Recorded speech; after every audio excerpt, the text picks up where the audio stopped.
माझं नाव माधुरी. लहानपणापासून माझं आयुष्य फार साधं होतं. बाबा माझ्या लहानपणीच गेले आणि आईने मला खूप कष्टाने वाढवलं. आई नेहमी म्हणायची, माधुरी, आयुष्यात कितीही मोठी अडचण आली तरी माणसांची किंमत त्यांच्या पैशांनी करू नकोस. मी तिचा प्रत्येक शब्द मनात साठवून ठेवायचे. माझं लग्न विनायकशी झालं. तो चांगल्या नोकरीत होता. सुरुवातीला आमचा संसार खूप छान चालला. मला एक छोटी मुलगी झाली. माझं छोटंसं कुटुंब मला जगातलं सगळ्यात मोठं सुख वाटत होतं. पण लग्नाच्या 7व्या वर्षी माझी आई अचानक आजारी पडली. मी तिला माझ्या घरी आणलं. आई काही महिने माझ्यासोबत राहिली. त्या काळात ती मला नेहमी एकच गोष्ट सांगायची, बाळा, उद्या मी नसले तरीही तू कुणासमोर हात पसरू नकोस. स्वतःच्या कष्टावर जग. मला ते ऐकून रडू यायचं. मी म्हणायचे, आई, तू मला सोडून कुठे जाणार आहेस का? ती फक्त हसायची. काही महिन्यांनी आई गेली. माझ्या आयुष्यात पहिल्यांदाच मला खरं वाटलं, आता माझं माहेर संपलं आहे. आईच्या जाण्यानंतर काही दिवस घरात शांतता होती. पण तिच्या मृत्यूनंतर अवघ्या काही आठवड्यात माझ्या आयुष्यात असा बदल झाला की मला माझ्याच घरात मी परकी असल्यासारखं वाटू लागलं. विनायकचा स्वभाव बदलला. तो माझ्याशी पूर्वीसारखा बोलत नव्हता. एक दिवस रात्री त्याने मला अचानक विचारलं, माधुरी, तुझ्या आईच्या नावावर काही जमीन होती ना? मी त्याच्याकडे पाहिलं. हो, पण तिचं काय? तो म्हणाला, ती जमीन आता तुझ्या नावावर आहे. तिच्याबद्दल मला काही निर्णय घ्यायचा आहे. मला काहीच समजलं नाही. पण दुसऱ्या दिवशी मला कळालं, आईने माझ्यासाठी काय मागं ठेवलं होतं ते. याची माहिती विनायकला आधीपासून होती. आणि त्याच क्षणापासून माझ्या संसारातला खरा संघर्ष सुरू झाला. विनायकच्या त्या प्रश्नाने माझ्या मनात अनेक शंका निर्माण झाल्या. मी त्याला विचारलं, आईची जमीन माझ्या नावावर आहे हे तुला कसं माहीत? तो थोडा वेळ शांत राहिला. मग म्हणाला, तुझ्या आईने काही कागदपत्र आधीच करून ठेवली होती. मला फक्त एवढंच वाटतं की ती जमीन विकून आपण मोठं घर घेऊया. मला ते ऐकून धक्का बसला. मी स्पष्टपणे म्हणाले, पण आईने ती जमीन माझ्यासाठी ठेवली होती. तिची आठवण म्हणून मी ती विकणार नाही. विनायकचा चेहरा लगेच बदलला. माधुरी, भावनेत राहून संसार चालत नाही. पैशाचा उपयोग करायला शिक. मी काहीच उत्तर दिलं नाही. कारण आईने आयुष्यभर मला शिकवलं होतं, पैसा माणसासाठी असतो, माणूस पैशासाठी नाही. काही दिवसांनी विनायक पुन्हा त्या जमिनीचा विषय काढू लागला. कधी घराच्या खर्चाचं कारण सांगायचा, कधी मुलीच्या शिक्षणाचं, कधी भविष्यातील सुरक्षिततेचं. पण मला जाणवत होतं, त्या जमिनीची किंमत माझ्यापेक्षा जास्त माहिती होती. एकच दिवस मी त्याला सरळ विचारलं, तुला ही जमीन एवढी का हवी आहे? तो म्हणाला, माझ्यावर विश्वास नाही का तुझा? पण मी शांत म्हणाले, विश्वास होता, पण आता त्याच्या प्रश्नांमुळे माझ्या मनात पहिल्यांदाच संशय निर्माण झाला होता. त्याच रात्री माझी मुलगी माझ्याजवळ आली. ती अजून लहान होती. तिने विचारलं, आई, बाबा तुझ्यावर का रागवतात? मी तिला जवळ घेतलं. काही नाही गं, मोठ्यांच्या काही चिंता असतात. ती म्हणाली, पण मग तू रडतेस ना? माझ्या डोळ्यात पाणी आलं. मी तिला घट्ट मिठी मारली. त्या क्षणी मी मनाशी ठरवलं, आईने मला ज्या गोष्टीपासून आयुष्यभर वाचवलं, तीच गोष्ट माझ्या मुलीच्या आयुष्यात येऊ देणार नाही. दुसऱ्या दिवशी मी आईच्या जमिनीची माहिती घेण्यासाठी तिच्या गावात गेले. तिथे मला कळालं की जमीन साधी जमीन नव्हती. तिच्या आजूबाजूचा भाग गेल्या काही वर्षात खूप विकसित झाला होता. तिची किंमत प्रचंड वाढली होती. मला धक्का बसला, कारण विनायकला ही माहिती आधीपासूनच होती. मी घरी परतले. विनायकला काही न सांगता मी शांत राहिले. पण त्या रात्री त्याने माझ्यासमोर एक कागद ठेवला. यावर सही कर, बाकी सगळं मी बघतो. मी कागद हातात घेतला. पहिल्या काही ओळी वाचल्या आणि माझ्या अंगावर काटा आला. कारण तो साधा जमिनीच्या विक्रीचा कागद नव्हताच. त्यावर सही केली असती तर त्या जमिनीवरचा माझा हक्क संपणार होता. मी कागद खाली ठेवला. विनायक माझ्याकडे पाहतच होता. आणि त्या क्षणी मला पहिल्यांदा जाणवलं, माझ्या आईच्या जाण्यानंतर माझं दुःख संपलं नव्हतं, तर माझ्या आयुष्यातील खरी परीक्षा तेव्हा सुरू झाली होती. मी तो कागद हातात धरून बराच वेळ शांत उभी राहिले. विनायकने विचारलं, काय झालं? सही कर ना. मी त्याच्याकडे पाहिलं. हा कागद नेमका कशासाठी आहे? तो चिडून म्हणाला, तुला प्रत्येक गोष्ट समजावून सांगावी लागते का? जमीन विकायची आहे त्यासाठीच आहे. मी पुन्हा कागद वाचला. त्यात माझ्या आईची जमीन विकण्याबरोबरच काही अधिकार विनायकच्या नावावर देण्याचा उल्लेख होता. मी कागद बाजूला ठेवला. मी यावर सही करणार नाही. विनायकचा चेहरा लाल झाला. म्हणजे तुला माझ्यावर विश्वास नाही? मी शांतपणे उत्तर दिलं, विश्वास आहे, पण माझ्या आईने माझ्यासाठी ठेवलेली गोष्ट मी समजून न घेता कुणालाही देणार नाही. तो काहीच बोलला नाही. पण त्या रात्री पहिल्यांदा मला त्याच्या डोळ्यात रागापेक्षा काहीतरी वेगळं दिसलं, भीती. दुसऱ्या दिवशी मी गावातील एका वकिलांना भेटले. मी त्यांना कागद दाखवला. त्यांनी तो नीट वाचला आणि म्हणाले, माधुरी, हा कागद तुम्ही सही करून दिलाल तर पुढे तुमचा हक्क परत मिळवणं खूप कठीण होईल. माझ्या अंगावर काटा आला. मी विचारलं, पण माझ्या नवऱ्याने मला सांगितलं होतं की हा फक्त जमीन विक्रीचा कागद आहे.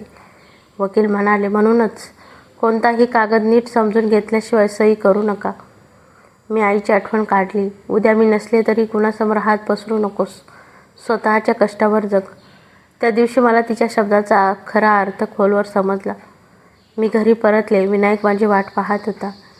त्याने विचारलं, काय झालं? मी शांतपणे म्हणाले, मी त्या कागदावर सही करणार नाही. तो संतापला. तू माझ्यावर विश्वास ठेवत नाहीस? मी पहिल्यांदा ठाम आवाजात म्हणाले, हा विश्वासाचा प्रश्न नाही. हा माझ्या आईने माझ्यासाठी ठेवलेल्या हक्काचा प्रश्न आहे.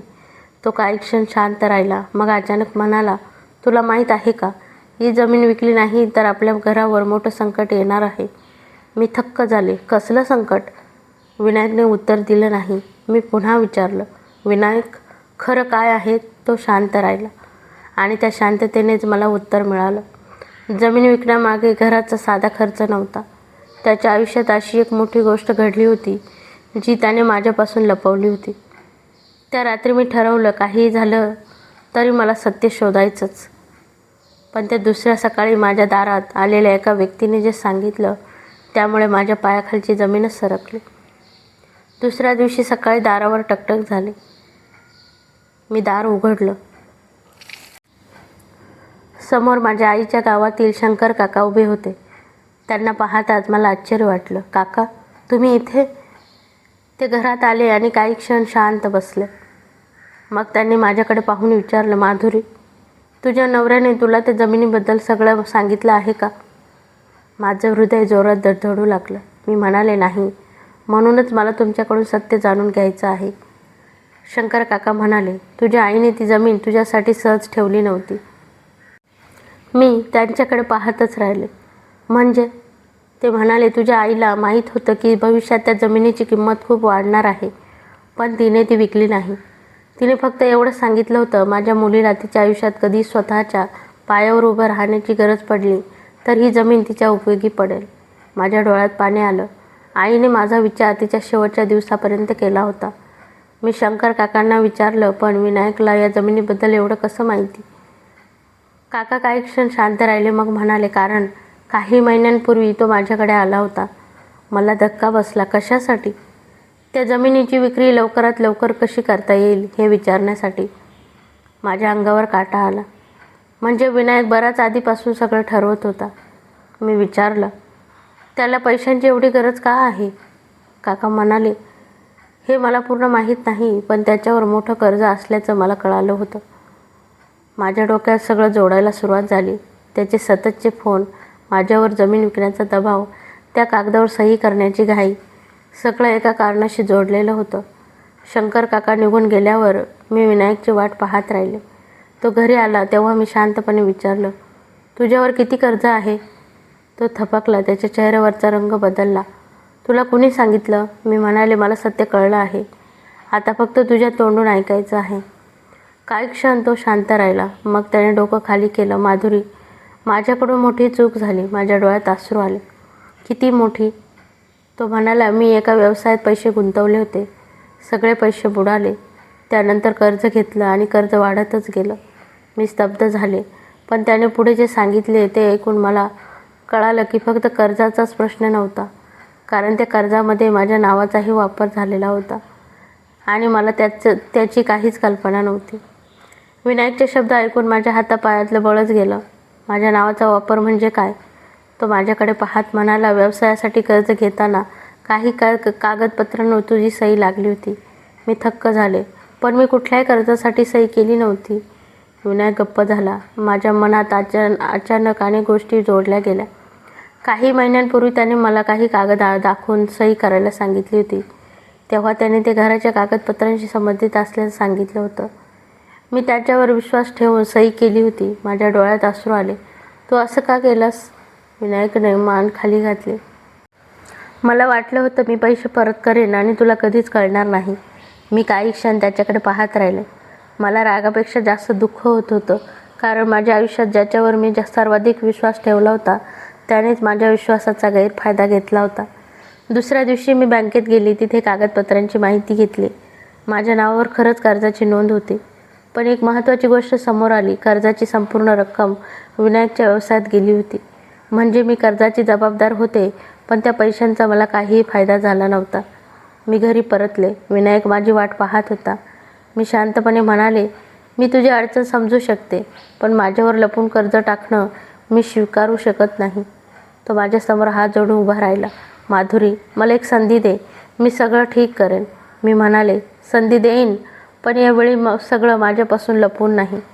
त्या रात्री आम्ही पहिल्यांदा शांतपणे बसून संपूर्ण आर्थिक परिस्थिती मांडली. कर्ज किती आहे, किती पैसे बाकी आहेत, कुठे खर्च झाले, सगळं. आकडा मोठा होता. मला भीती वाटली, पण आईची आठवण झाली. कुणासमोर हात पसरू नकोस, स्वतःच्या कष्टावर जग. दुसऱ्या दिवशी मी आईची जमीन विकण्याऐवजी एक वेगळा निर्णय घेतला. मी माझ्या नोकरीसोबत छोटं घरगुती खाद्यपदार्थाचं काम सुरू केलं. माझ्या हातच्या पदार्थांना लोकांकडून चांगला प्रतिसाद मिळू लागला. माझी मुलगीही सुट्टीच्या दिवशी माझी मदत करू लागली. हळूहळू उत्पन्न वाढू लागलं. विनायकनेही अतिरिक्त काम सुरू केलं. आम्ही दोघांनी मिळून कर्ज फेडण्याची योजना बनवली. काही महिन्यांनी पहिला मोठा हप्ता भरला. त्या दिवशी मला खूप समाधान मिळालं. मला जाणवलं, आईने माझ्यासाठी ठेवलेली जमीन फक्त मालमत्ता नव्हती. तिच्यामुळे मला स्वतःवर विश्वास ठेवण्याची ताकद मिळाली होती. पण कर्ज फेडण्याचा प्रवास अजून बाकी होता आणि त्याच काळात मला एक अशी माहिती मिळाली ज्यामुळे मला कळालं की विनायकने माझ्यापासून फक्त कर्जच लपवलं नव्हतं. विनायकने माझ्यापासून आईशी संबंधित आणखी एक गोष्ट लपवली होती. हे समजल्यावर माझ्या मनात असंख्य प्रश्न निर्माण झाले.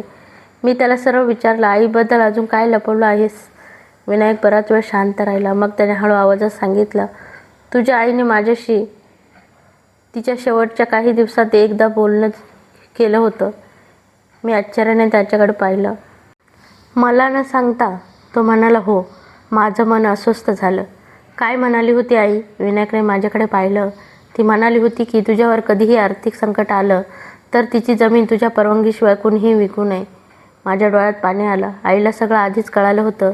मी विचारलं, मग तू ती जमीन विकण्याचा एवढा आग्रह का करत आहेस? विनायकने मान खाली घातली. कारण मला वाटतं माझं कर्ज फेडलं नाही तर आपलं घर धोक्यात येईल. मी शांतपणे पण तू मला सत्य सांगितलं असतंस तर कदाचित मी तुझ्यासोबत उभी राहिले असते. तो काहीच बोलला नाही. त्या क्षणी मला जाणवलं, पैशांपेक्षा विश्वास तुटला होता. काही दिवसांनी आम्ही पुन्हा बँकेत गेलो. संपूर्ण कर्जाची माहिती घेतली. काही अनावश्यक खर्च बंद केले. मी माझं घरगुती काम वाढवलं. माझ्या मुलीनेही कॉलेजसोबत माझ्या कामात मदत करायला सुरुवात केली. हळूहळू परिस्थिती सुधारू लागली. एका वर्षानंतर आमच्या कर्जाचा मोठा हिस्सा फेडला गेला. त्या दिवशी विनायक माझ्याजवळ आला. त्याच्या हातात आईची जमीन असलेली फाईल होती. तो म्हणाला, माधुरी, ही जमीन तुझी आहे. आजपासून तिच्याबद्दलचा कोणताही निर्णय तूच घेणार. मी फाईल हातात घेतली. माझ्या डोळ्यांसमोर आईचा चेहरा आला. मला वाटलं, आई आज असती तर तिने मला नक्कीच मिठी मारली असती. पण माझ्या मनात एकच प्रश्न अजूनही होता. आईने विनायकशी बोलताना एवढा विश्वास का ठेवला होता? आणि तिने त्याला माझ्या भविष्याबद्दल नेमकं काय सांगितलं होतं? मी पुन्हा शंकर काकांना भेटले. त्यांनी मला सांगितलं, तुझ्या आईला माहिती होतं की संसारात कधी ना कधी कठीण वेळ येतो, म्हणून तिने तुझ्यासाठी जमीन ठेवली. पण तिला सगळ्यात जास्त विश्वास तुझ्या कष्टावर होता. माझे डोळे भरून आले. काका पुढे म्हणाले, तुझ्या आईने मला एकदा सांगितलं होतं, माझी मुलगी पडली तरी पुन्हा उभी राहील. हे ऐकून मी रडू लागले. कारण आई गेल्यानंतर पहिल्यांदाच मला जाणवलं ती माझ्यासोबत नसली तरी तिचा विश्वास अजूनही माझ्यासोबत होता. आणि मग मी ठरवलं, ही जमीन मी विकणार नाही, पण तिचा उपयोग कसा करणार ज्यामुळे आईचं स्वप्न कायम जिवंत राहील. मात्र माझ्या या निर्णयामुळे माझ्या कुटुंबासमोर पुन्हा एक अनपेक्षित प्रसंग उभा राहणार होता. आईने माझ्यासाठी ठेवलेली जमीन मी विकणार नाही असा निर्णय घेतला, पण ती जमीन तशीच ठेवण्याऐवजी मी तिचा योग्य वापर करायचा मी ठरवलं. माझ्या आईला आयुष्यभर एकच दुःख होतं, गावातल्या गरीब महिलांना स्वतःच्या पायावर उभं राहण्यासाठी संधी मिळत नव्हती. म्हणून मी त्या जमिनीवर छोटंसं महिलांसाठी प्रशिक्षण केंद्र सुरू करण्याचा निर्णय घेतला. विनायकला माझा निर्णय सांगितला. तो काही क्षण शांत राहिला, मग हसून म्हणाला, हीच तर तुझ्या आईची खरी इच्छा असावी. माझी मुलगीही म्हणाली, आई, आजीने तुझ्यासाठी ठेवलेली जमीन आता इतरांच्या आयुष्यातही प्रकाश आणेल. हे ऐकून माझ्या डोळ्यात पाणी आलं. सुरुवातीला काम खूप कठीण होतं. जागा तयार करायची होती, महिलांसाठी प्रशिक्षणाची व्यवस्था करायची होती, खर्चही मोठा होता. पण यावेळी विनायक माझ्यासोबत होता. माझी मुलगीही मदत करत होती आणि गावातील काही महिलांनी स्वतःहून पुढाकार घेतला. काही महिन्यात छोटंसं प्रशिक्षण केंद्र उभं राहिलं. पहिल्या दिवशी फक्त 5 महिला आल्या. त्यातली एक महिला माझ्याजवळ येऊन म्हणाली, ताई, माझ्या नवऱ्याचं उत्पन्न कमी आहे, मला काहीतरी शिकायचं आहे, पण घरच्यांना वाटतं महिलांनी घराबाहेर पडू नये. मी तिचा हात धरला. तू इथे आलीस म्हणजे पहिलं पाऊल तू आधीच टाकलं आहेस. हळूहळू महिलांची संख्या वाढू लागली. कोणी शिवणकाम शिकत होतं, कोणी घरगुती पदार्थ बनवायला शिकत होतं, कोणी संगणकाचं प्रशिक्षण घेत होतं. मला प्रत्येक वेळी माझी आई आठवायची, कारण तिचं स्वप्न फक्त माझं आयुष्य सुरक्षित करणं नव्हतं. तिला माझ्या माध्यमातून इतरांचं आयुष्यही बदलताना पाहायचं होतं. एक दिवस माझ्या मुलीने मला विचारलं, आई, तुला कधी वाटतं का की आजी असती तर? मी हसून म्हणाले, हो, रोज. ती म्हणाली, मग मला वाटतं ती आपल्याला पाहत असेल. मी तिचा हात धरला. कदाचित. आणि तिला तुझा अभिमानही वाटत असेल. काही वर्षांनी आमचं प्रशिक्षण केंद्र चांगलं चालू लागलं. ज्या महिलांनी तिथे प्रशिक्षण घेतलं होतं त्यापैकी अनेकांनी स्वतःची छोटी कामं सुरू केली. एका कार्यक्रमात एका महिलेनं माझ्या हातात एक छोटंसं भेटवस्तू पाकिट दिलं. ती म्हणाली, ताई, तुम्ही मला काम शिकवलं नाही, तुम्ही मला स्वतःवर विश्वास ठेवायला शिकवलं. हे ऐकून माझ्या डोळ्यात अश्रू आले. त्या क्षणी मला जाणवलं, आईने माझ्यासाठी ठेवलेली जमीन मी जपली होती, पण तिचं खरं मूल्य तिच्या पैशात नव्हतं, तिच्या विचारात होतं. पण त्याच दिवशी घरी आल्यावर विनायकने मला एक बातमी सांगितली. त्याचा आवाज गंभीर होता. माधुरी, मला तुझ्याशी एका मोठ्या निर्णयाबद्दल बोलायचं आहे. मी विचारलं, काय झालं? तो म्हणाला, आपण आता हे प्रशिक्षण केंद्र आणखी मोठं करू शकतो, पण त्यासाठी आपल्याला एक कठीण निर्णय घ्यावा लागेल. मी त्याच्याकडे पाहत राहिले, कारण मला जाणवलं आईचं स्वप्न आता एका नव्या वळणावर आलं होतं. विनायक माझ्यासमोर बसला होता. मी हसून म्हणाले, आईने माझ्यासाठी जे ठेवलं त्याचा उपयोग फक्त माझ्यासाठी केला तर तिचं स्वप्न अर्धवट राहील. आपण हे केंद्र आणखी मोठं करूया. विनायकनं माझ्या हातात हात घेतला. यावेळी तुझ्या प्रत्येक निर्णयात मी तुझ्यासोबत आहे. त्या वाक्याने माझ्या मनात अनेक वर्षांनी एक वेगळी शांतता निर्माण झाली. पुढची 2 वर्ष आम्ही खूप मेहनत केली. प्रशिक्षण केंद्रात आणखी खोल्या तयार झाल्या. महिलांसाठी नवीन अभ्यासक्रम सुरू झाले. ज्या 5 महिलांनी पहिल्या दिवशी सुरुवात केली होती त्यांच्यापैकी काही आता इतर महिलांना प्रशिक्षण देत होत्या. माझ्यासाठी यापेक्षा मोठं समाधान दुसरं काहीच नव्हतं. एका दिवशी गावात कार्यक्रम आयोजित केला. मंचावर उभं राहून मी समोर बसलेल्या महिलांकडे पाहिलं आणि माझ्या डोळ्यांसमोर आईचा चेहरा आला. मी म्हणाले, ही जागा माझ्या आईने माझ्यासाठी ठेवलेल्या जमिनीवर उभी आहे, पण आज ही फक्त माझी जागा नाही. इथून उभे राहणाऱ्या प्रत्येक महिलेच्या स्वप्नात माझ्या आईचा एक छोटासा हिस्सा आहे. सगळ्यांनी टाळ्या वाजवल्या. माझ्या डोळ्यात अश्रू होते. कार्यक्रम संपल्यानंतर माझी मुलगी माझ्या जवळ आली. ती आता मोठी झाली होती. तिने मला मिठी मारली आणि म्हणाली, आई, तू मला नेहमी सांगायचीस ना की पैसा संपतो पण चांगलं काम मागेच राहतं. मी हसले. हो, ती म्हणाली, आज मला त्याचा अर्थ समजला. मी तिच्या डोक्यावर हात ठेवला. मला जाणवलं, आईने माझ्यासाठी जे स्वप्न पाहिलं होतं ते आता माझ्या मुलीपर्यंत पोहोचलं होतं. काही दिवसांनी मी आईच्या गावात गेले. तिच्या आठवणीच्या त्या जुन्या घरासमोर काही क्षण उभी राहिले. आई आता नव्हती, पण तिचा आवाज अजूनही मनात होता. माधुरी, कुणासमोर हात पसरू नकोस, स्वतःच्या कष्टावर जग. मी डोळे मिटले आणि मनात म्हणाले, आई, मी तुझं ऐकलं. मी स्वतःच्या पायावर उभी राहिले. माझा संसारही जपला. माझ्या मुलीला तिच्या पायावर उभं केलं आणि तुझ्या आठवणींना इतरांच्या आयुष्यात आशेचा प्रकाश बनवलं. आज अनेक वर्ष झाली. माझं प्रशिक्षण केंद्र अजूनही सुरू आहे. दरवर्षी अनेक महिला तिथून नवीन कौशल्य घेऊन बाहेर पडतात. काही जणी स्वतःचा व्यवसाय करतात, काही नोकरी करतात आणि काही आपल्या मुलींना सांगतात, स्वतःवर विश्वास ठेव. जेव्हा जेव्हा हे शब्द माझ्या कानावर पडतात तेव्हा मला माझी आई आठवते. कारण या संपूर्ण प्रवासात मला एक गोष्ट समजली, आई मुलीला फक्त जन्म देत नाही, ती तिच्यात जगण्याची ताकदही निर्माण करते. माझी आई आज माझ्यासोबत नाही, पण तिचं स्वप्न माझ्यासोबत आहे. आणि म्हणूनच माझ्या आयुष्यातली सर्वात मोठी संपत्ती जमीन नव्हती, पैसा नव्हता किंवा घर नव्हतं. माझ्या आईचा माझ्यावर असलेला विश्वास हीच माझी खरी संपत्ती होती. मित्रांनो, माधुरीची ही हृदयस्पर्शी कहाणी इथे संपते. आई तिच्यासोबत नव्हती, पण आईने दिलेला विश्वास आणि शिकवण तिच्या प्रत्येक पावलावर तिच्यासोबत होती. माधुरीने आईची जमीन फक्त स्वतःसाठी जपली नाही, तर तिच्या माध्यमातून अनेक महिलांना स्वतःच्या पायावर उभं राहण्याची संधी दिली. या कथेने आपल्याला एक सुंदर गोष्ट शिकवली. माणूस आपल्यासोबत नसला तरी त्याचे विचार आणि संस्कार आयुष्यभर आपल्यासोबत राहतात.